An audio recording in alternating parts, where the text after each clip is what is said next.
Hello, this is Isabel. Hi, I hope you're enjoying your summer.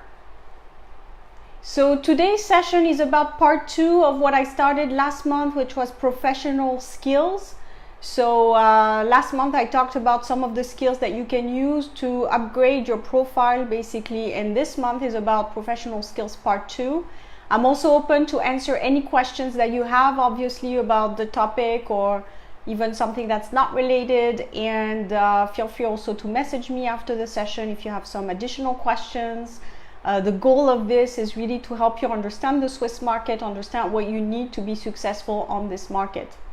So today's session is really about 3 different skills that I find are extremely important if you want to grow your profile, if you want to develop your skills. It's persuasion, management, and negotiation. So those 3 skills are going to take you anywhere, really. And especially if you're watching this video and you're thinking about becoming a freelancer or having your own business, definitely you will need to get good at these 3 things. And also, I believe that these 3 skills are going to be the differentiator when you have an interview with people who are just technical experts. We have a lot of people out there who are very good at what they do as technical experts, but they're not very good at those things about managing and persuading, what I would call more the soft skills or the leadership skills.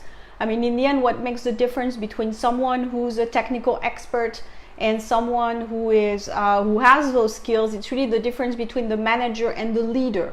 So the manager is someone who can get people to do things and the administration.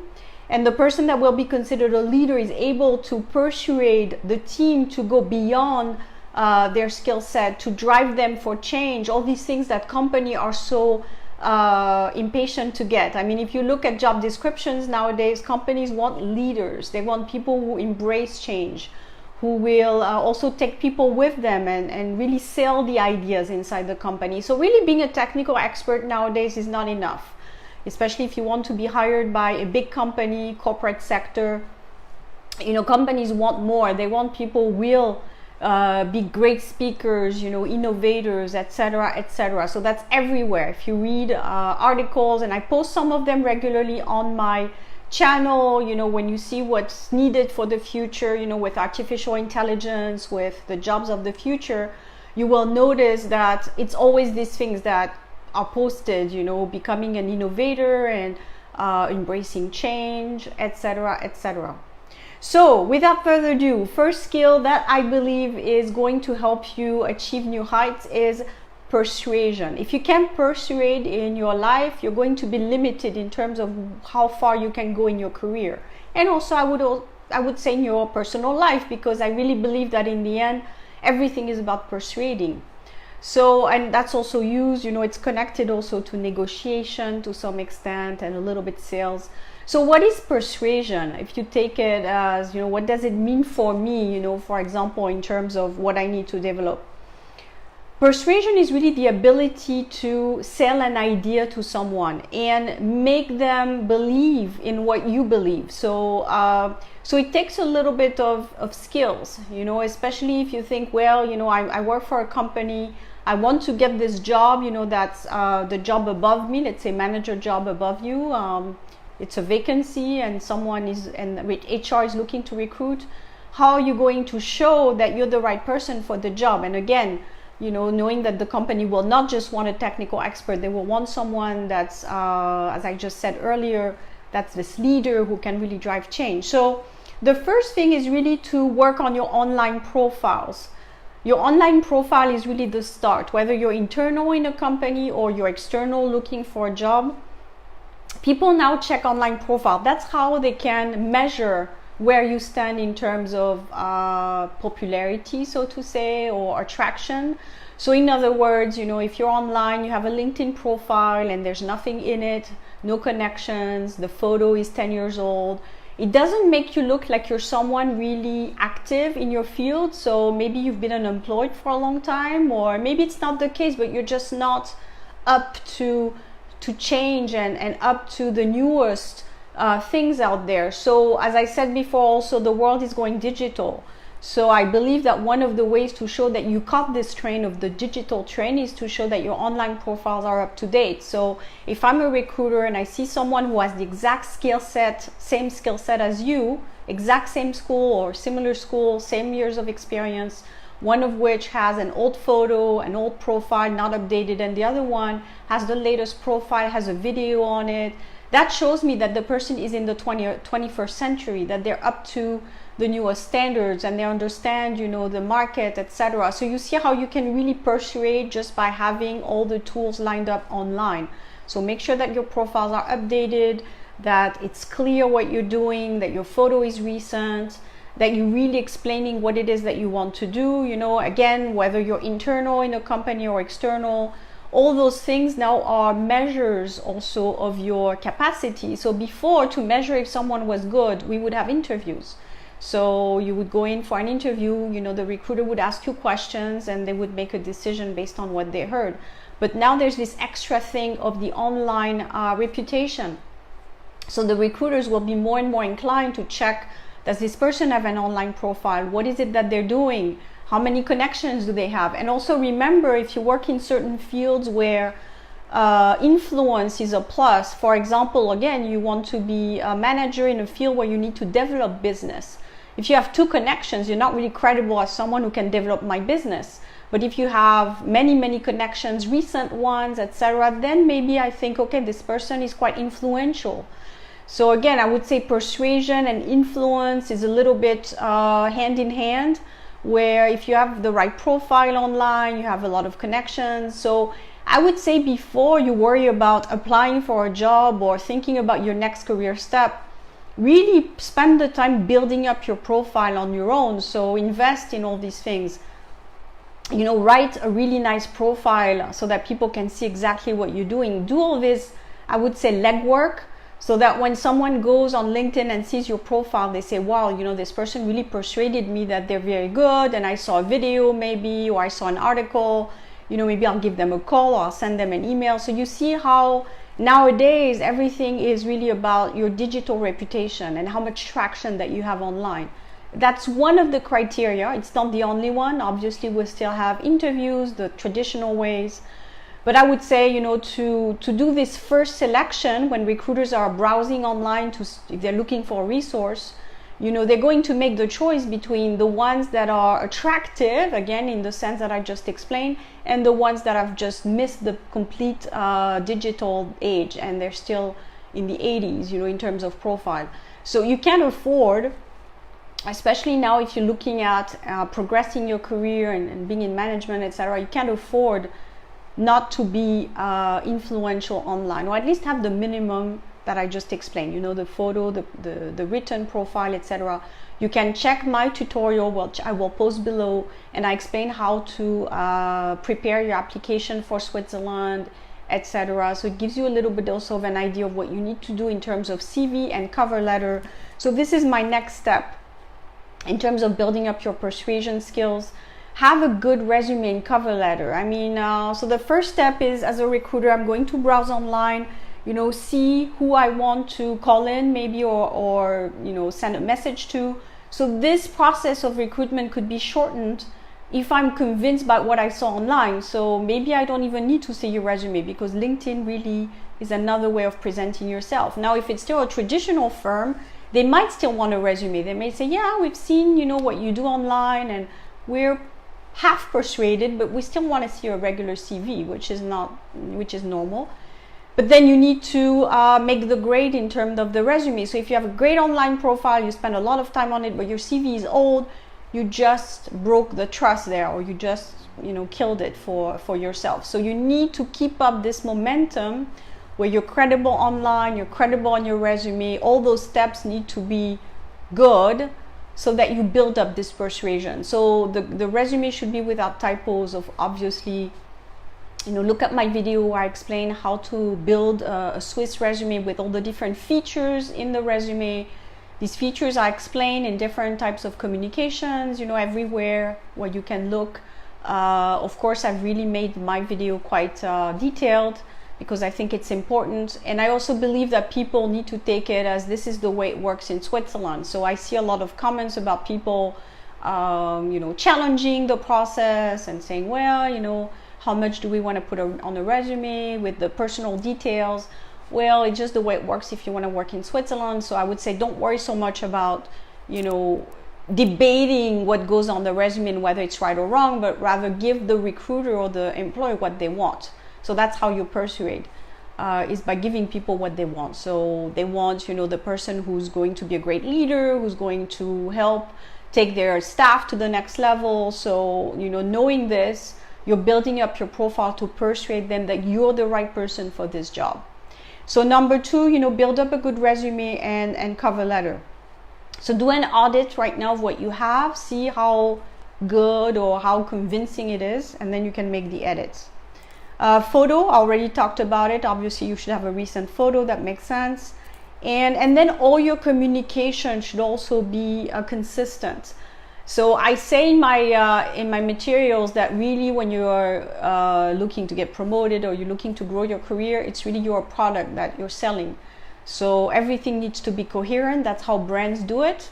I give examples when I talk about marketing of big brands. You look at what they do to market their services and to sell their products to individuals. You will see that they always use the same visuals. They always use the same tagline. They have the same message, everywhere where it's repeated. So those are things that I picked up from marketing when I do career coaching. All these things about repetition, about coherence, about same image. So you can look also at my website and my social media, and you will see that you have also similar coding in terms of color and messaging. So this is all based on the marketing principles. So you can apply that to yourself as an individual to convince.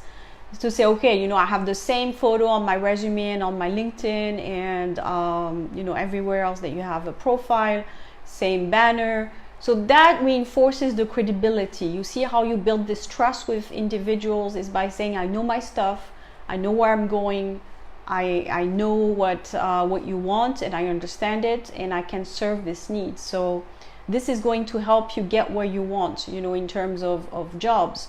So that's why also I said in my videos recently on YouTube, rather than to focus on I need a job and how can I get a job in Switzerland, think more about how you can market yourself well for the type of role that you want and spend some time on this part.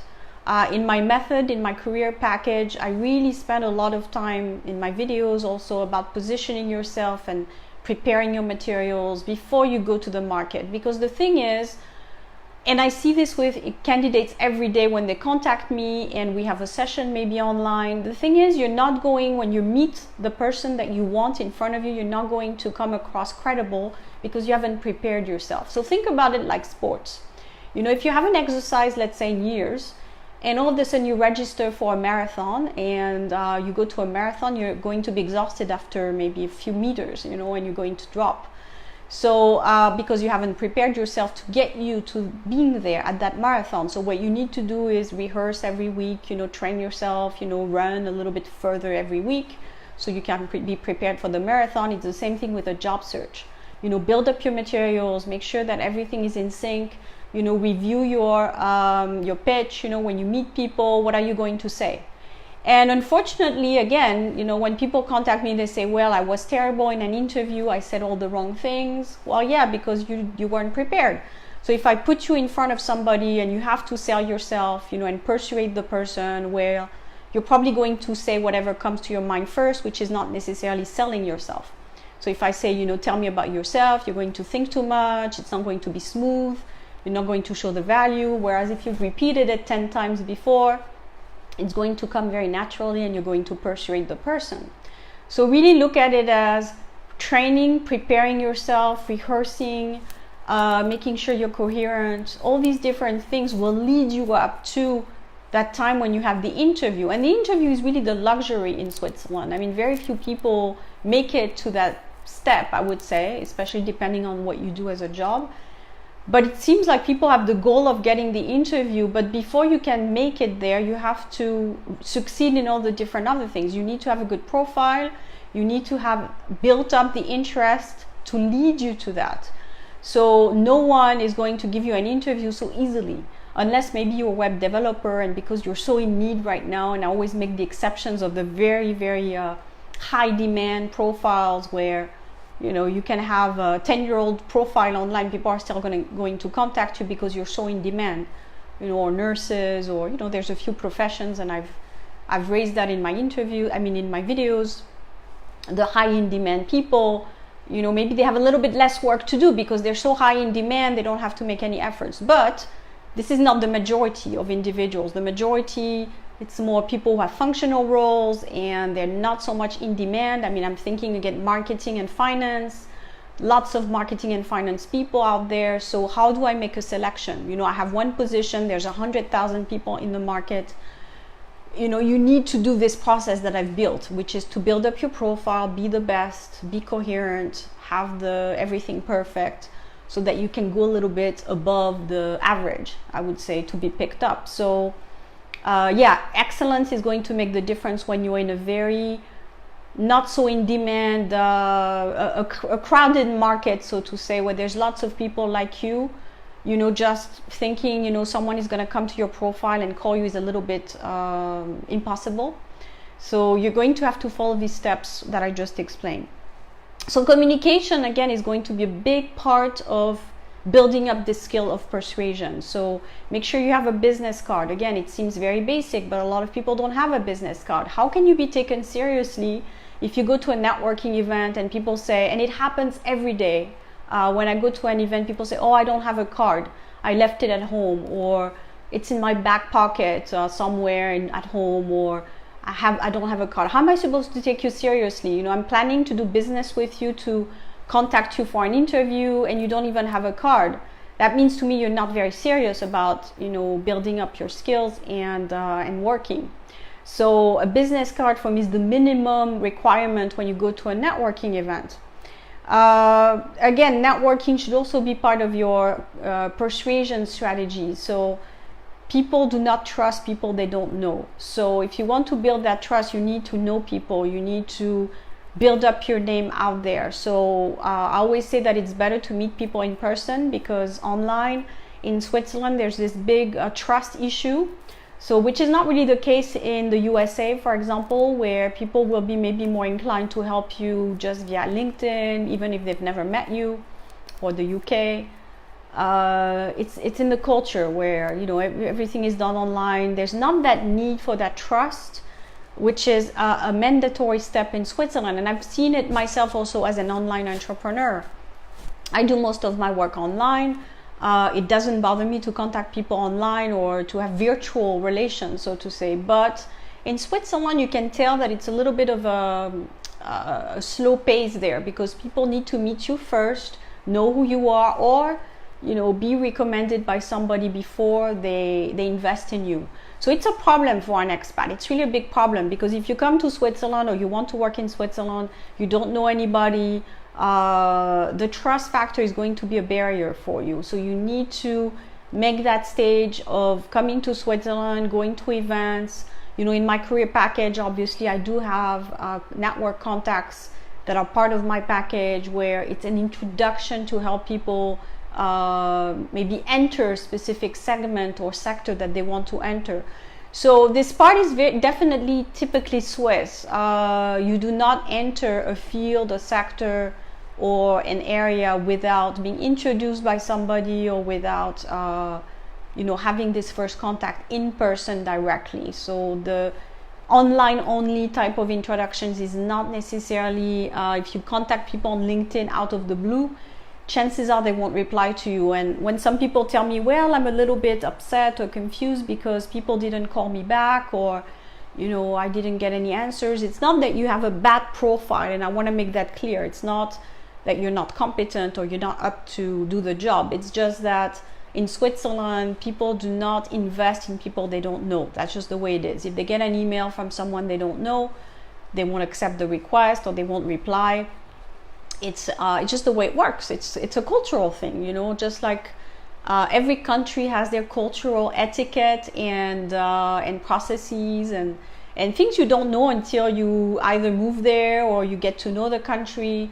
It's just cultural. I mean, in Asia, for example, there's a lot also of cultural particularities you have to know when you go there for work. So it's not any different than any other country, just you have to know it. And I think people come to Switzerland thinking that it's going to be the same. I think that's a mistake that's done by a lot of expats, is thinking they're going to get the same package that they had back home. So, and it is in a way translated by our globalism.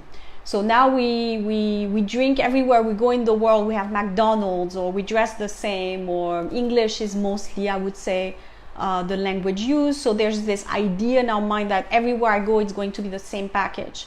Unfortunately, there's still some countries, you can say unfortunately or fortunately, depends what's your view on that. Unfortunately, in Switzerland, it's very different. So the culture is very much, there's three languages that are used mainly, Swiss German, French, and Italian. So English, you realize now, is no longer that hot in Switzerland, which is really a surprise, because again, in most countries, if you speak English, you can do very well. But it's not the case in Switzerland. And people see that when they come to the country as a big, big wake-up call. Like, no, English is not taking you anywhere in Switzerland. And then there's other things, like, again, this process of how you get to know people. It's a little bit longer, which is hard when you need a job fairly quickly. So there's all these different cultural elements that are going to are going to have to be worked on if you want to be successful in Switzerland. So just be aware of it. The purpose of my channel and my communication is really to make people aware of what it takes to build up a career in Switzerland. And again, it takes a lot of effort. So that's my number 4 point, communications, how you do your card, your networking, etc. Number 5, dressing. Switzerland is quite a, again, it depends on where you go in Switzerland, Zurich, Geneva. I would say still it's quite conservative. If I look at when I went to events in Switzerland, the type of how people portray themselves, this is not Australia. If I use another completely different example where people are pretty laid back, so you can go to an event maybe in shorts and it's okay because it's a barbecue and it's laid back, and it's still in a professional setting. I could imagine that this is very typical of the US or Australia, where dressing is more casual.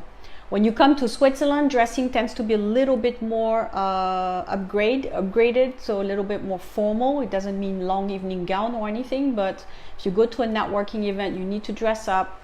People will notice that. I mean, in Geneva particularly, people are quite, they dress quite fashionably, suits, etc., heels for women.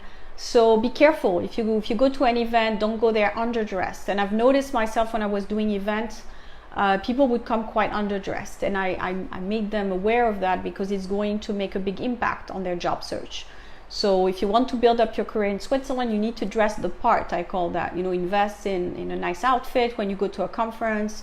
This is how people will remember you. If they see someone that's a little bit sloppy and not really well put together, they won't pay attention to you. That's just the way it is. They will judge you by by the outfit or by the way you're put together. So invest in having a nice presentation.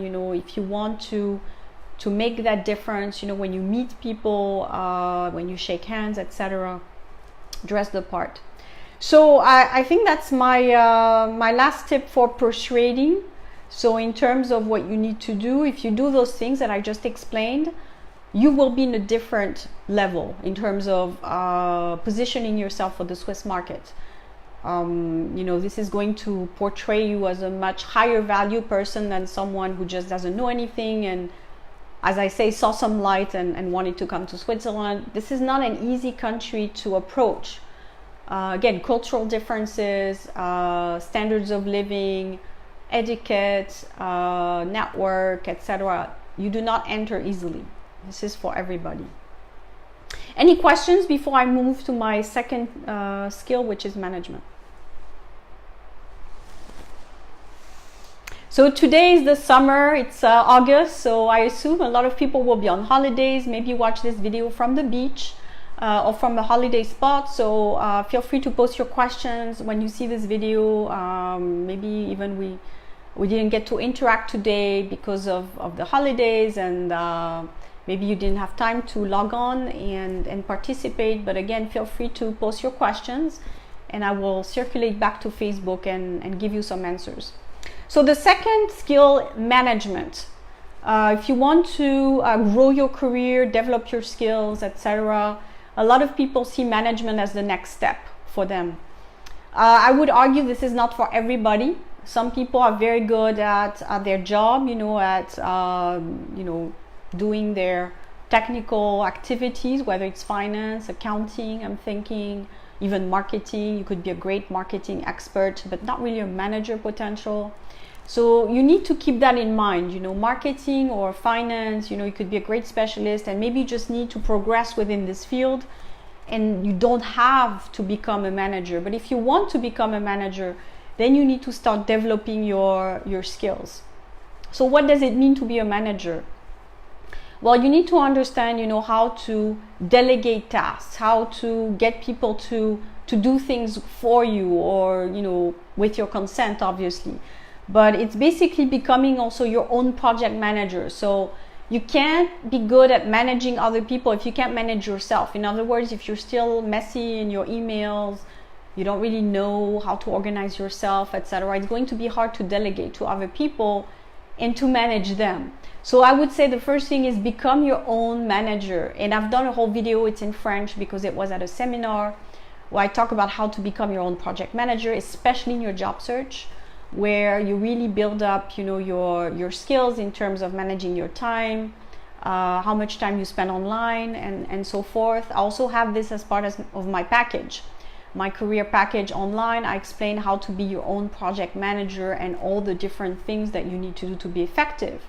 So once you manage to do this, then you can potentially be credible to manage other people, to delegate, to influence, etc. So of course, feel free to check my website.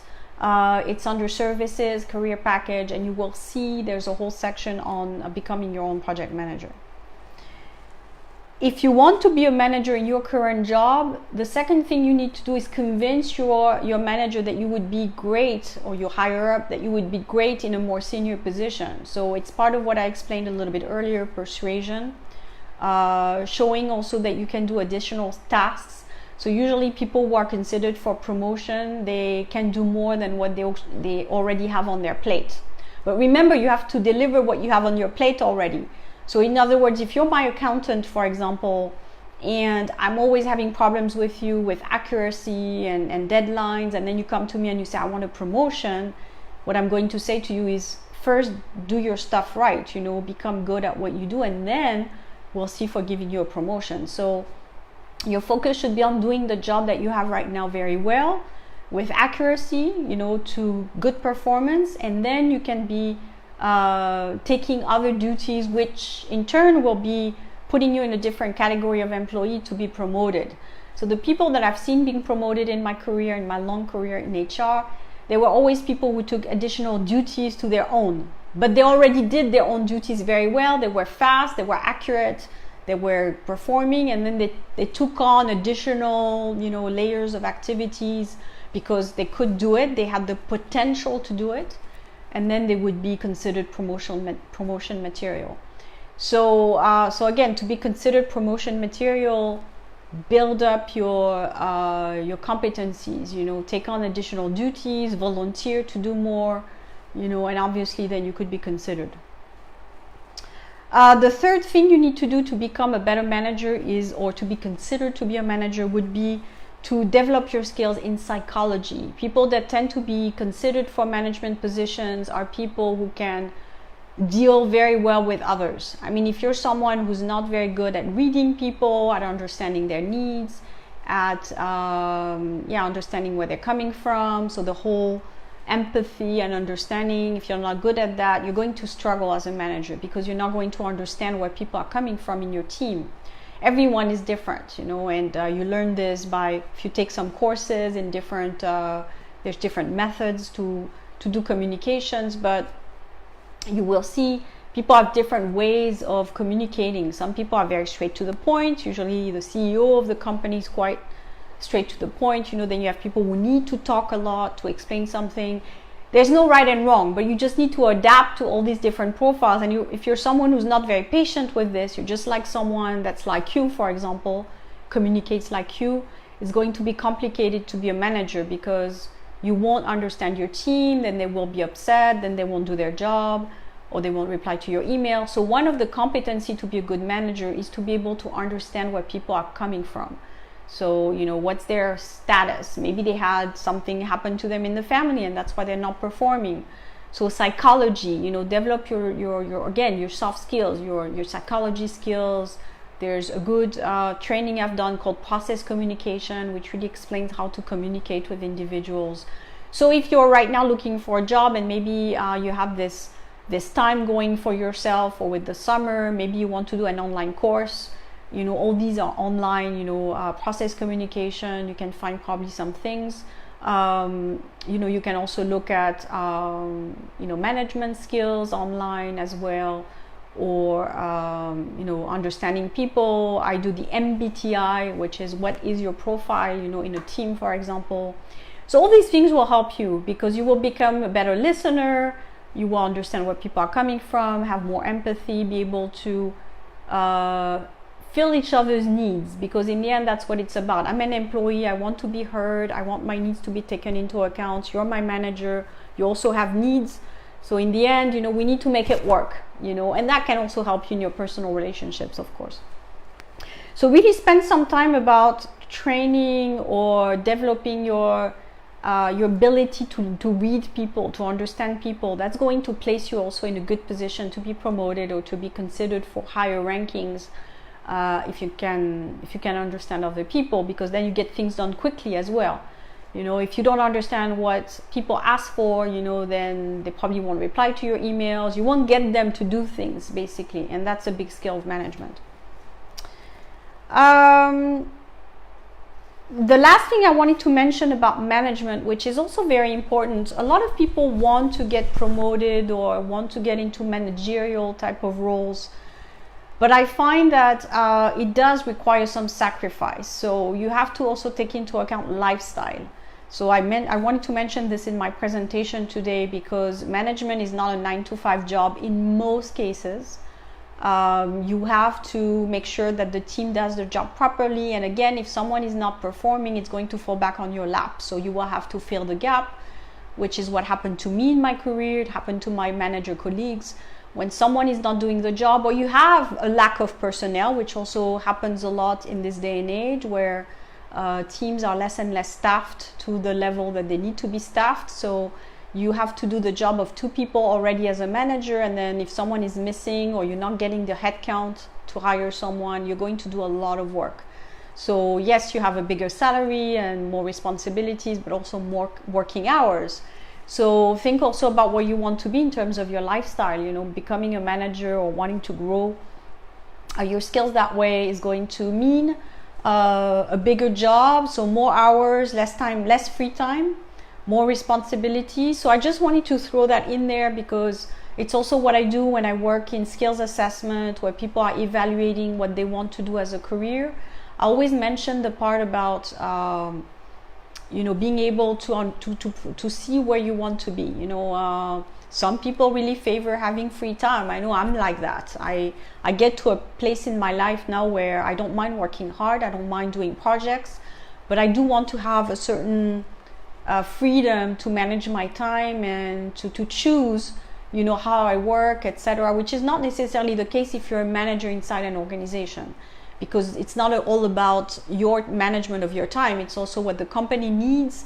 And again, the trend is definitely for more longer working hours for many different reasons. So you have to be ready for this, that your personal life will suffer. Your investment in your career will have a consequence definitely on your personal life. So just throwing that in there, for especially, if you want to have children, etc. And also, of course, the favorite one that people mention is drama. Obviously, when you work in a company and management, etc., you have a lot of politics. So, it's not like people are going to work very well with you necessarily on a rational perspective. People have egos and they have their own agendas, so you will spend probably more time managing people's egos and walking on eggshells than you will actually producing. And it's one of the reasons why I'm doing what I'm doing right now, because I can sit for many hours just producing information and putting things out to the world without any interruption. You know, when you work for a company, you can't do that because you will be interrupted by people, you know, wanting to for you to do other things that are not really adding value to anyone, but it's just politics, you have to do it, or spending time filling forms and things like that. So it's a reality, you know. I've gone through it, I've lived through it, so that's how it works in most places. I know some people say, well, where is this heaven on earth, where not heaven on earth, but where's this place where we can have a job and everyone gets along and it's great and you grow? And this is a little bit the dream world. I mean, in most organizations, people will have disagreements, they will bug you, they will ask for things that are time wasters. It will not be a place where you feel content necessarily or fulfilled. So that's why, you know, it's food for thought. You know, where is the best place for you is not necessarily the corporate world. But again, some people thrive on that. They need the excitement. You know, when you work like myself more as an independent person, you don't have the drama, but then some people need the drama to have that fuel, you know, the excitement, and they like having contacts with different people. So again, different strokes for different folks. So you just have to know what's your thing, what makes you thrive, and it's different for everybody. So that was my last point on management. Just know what you're getting into. It's not necessarily a very quiet, fulfilling type of element. It can be, but again, you have to know what makes you thrive. You know, some people are very happy in their jobs. I would say most people I've met are not so happy. I think they would be content with less working hours. But, you know, for big corporations, it's a little bit of a lost battle, I would say. So last point, negotiation. Last skill that we'll see for these 2 parts, professional skills, negotiation. How do you negotiate yourself to success?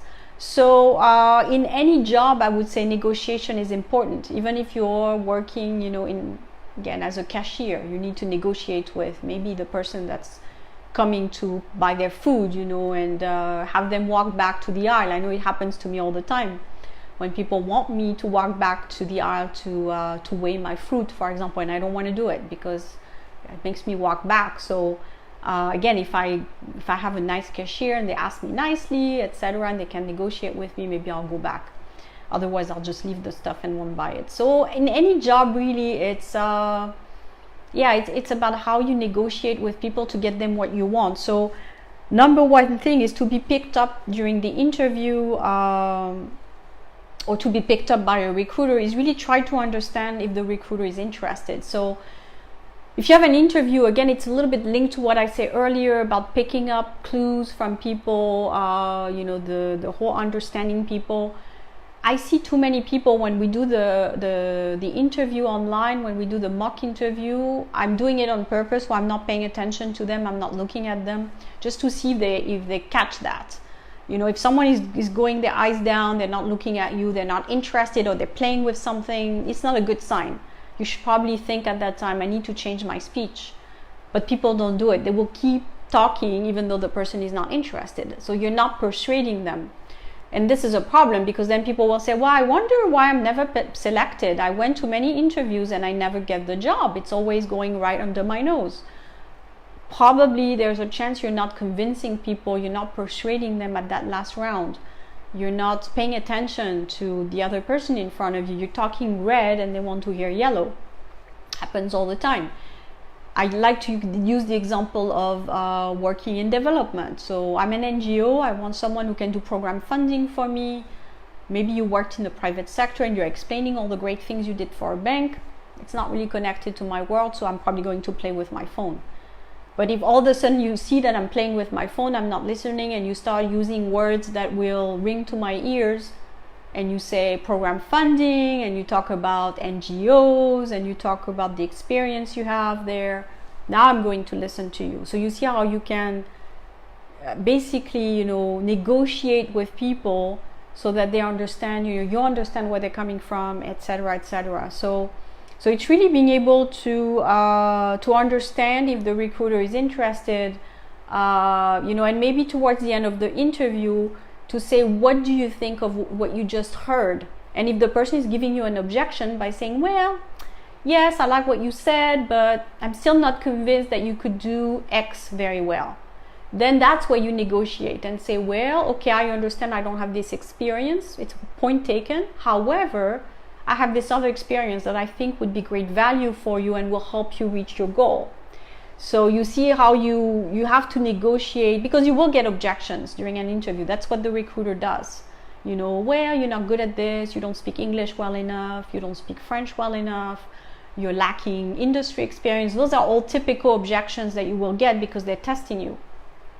So you need to be able to, so you can't invent an experience you don't have. In other words, if you don't speak French, you can't say, no, but I speak French. You can't do that. However, you can say, yes, I understand I don't speak French. However, I do have these other things to bring to the table. So you return the objection in a way where the person is convinced, or you persuaded them, you negotiated with them. Negotiation is also going to be helpful in terms of salary. Obviously, people want to pay you less and you want to get more, so you're going to have to talk to make it work. So they want to pay you 100, you want to get 120. You're going to have to bring elements to the table to support why you should get paid 120. So you need to learn how to do this, and the best way to learn how to do those things is to practice. So when you have an interview and someone offers you a job, then practice and you see if you can get much from them. You have to improve. You're not good enough in terms of negotiation. So I really believe in life that people get what they negotiate, really. I mean, it has nothing to do with fairness. It has nothing to do with chance or luck. I really don't believe in that. It has everything to do with how well you sold yourself and you negotiated.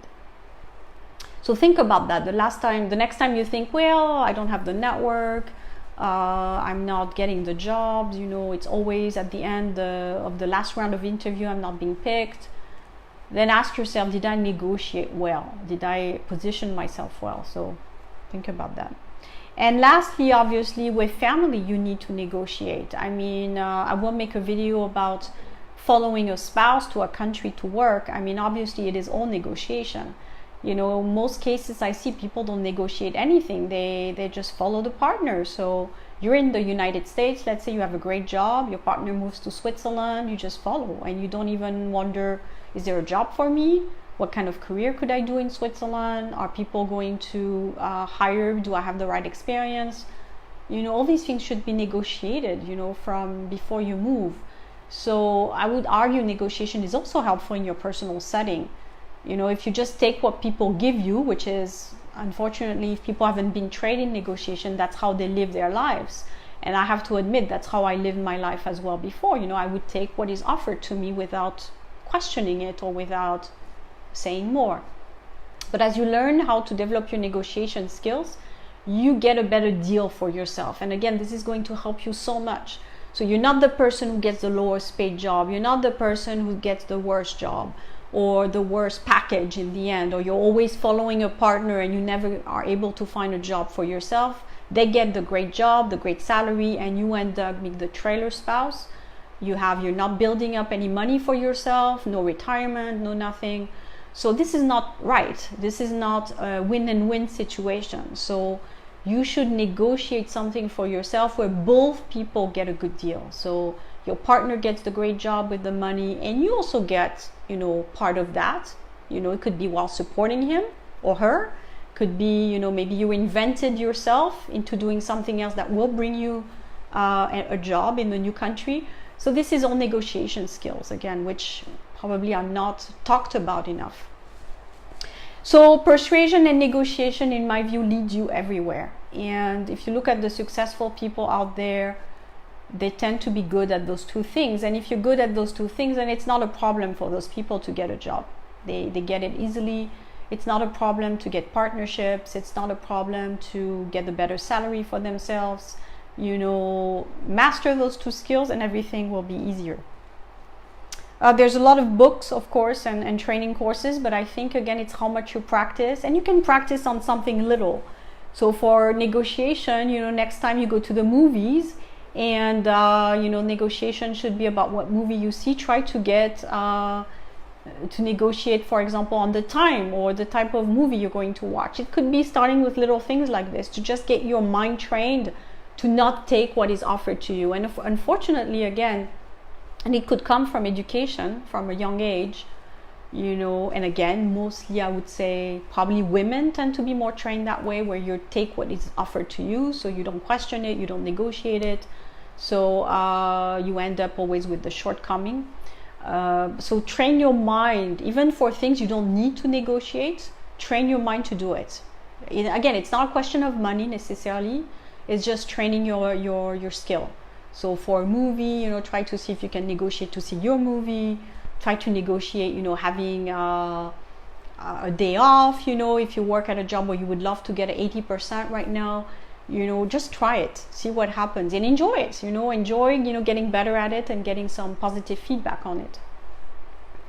So, yeah, one thing you can ask yourself to get to the next level in your career, what is it that should be the focus in the next 6 months? So when you have an interview, you can say, what do you want me to focus on in the next 6 months? And that also brings up negotiation, etc.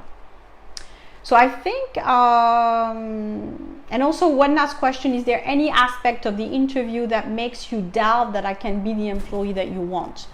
So again, by doing this, you're trying to get all these objections out in the air, out of the open, so that you can tackle them whilst you're there. Because unfortunately, what happens is people will have the interview, they'll say, great, it was great to meet you, I'll get back to you. The decline letter comes right after that, and you have no idea why. So again, during the interview, the idea is to understand why, understand where the objections